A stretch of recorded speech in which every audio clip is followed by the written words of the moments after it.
Monsieur le Président du Sénat, Monsieur le Premier ministre, Mesdames, Messieurs les ministres, cher François Baroin, Monsieur le Président de l'Association des maires de France, cher François Baroin, Monsieur le Vice-président, cher André Lénial, Madame la maire de Paris, ville martyre, mais ville lumière, nous sommes à vos côtés.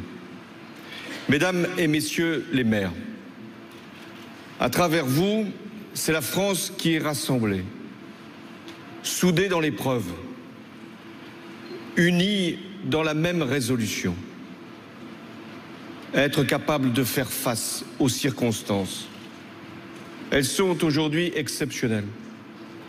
Au moment où je m'exprime devant vous, une opération policière particulièrement périlleuse et lourde vient de s'achever.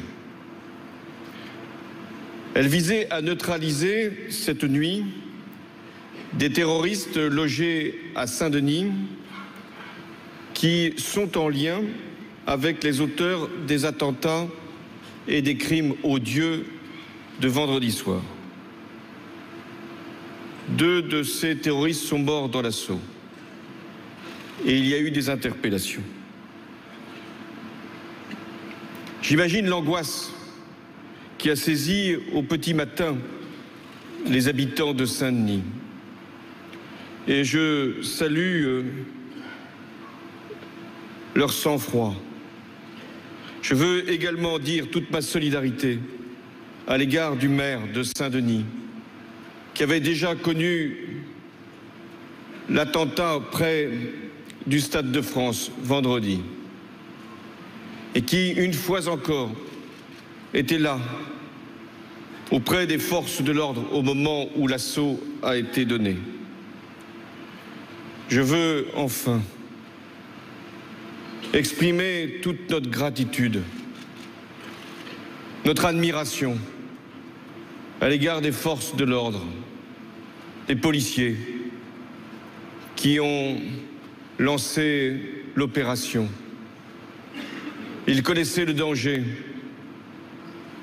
Ils sous-estimaient sans doute encore la violence qu'ils allaient rencontrer.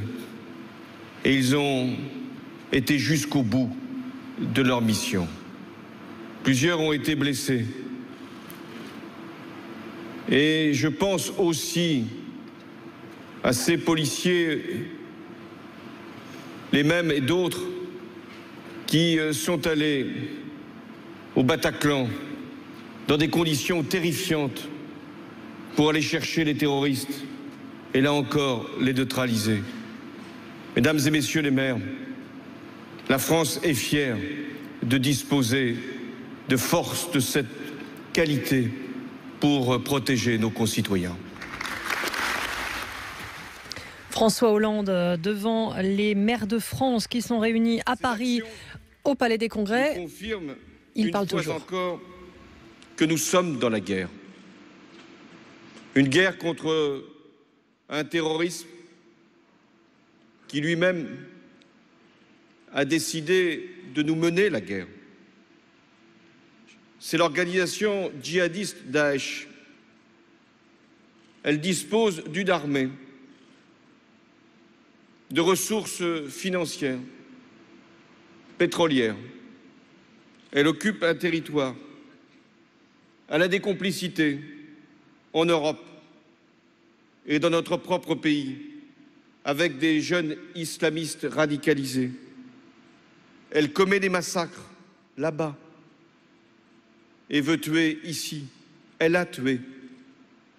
Au cours de la nuit du 13 novembre, au moins 129 personnes ont perdu la vie.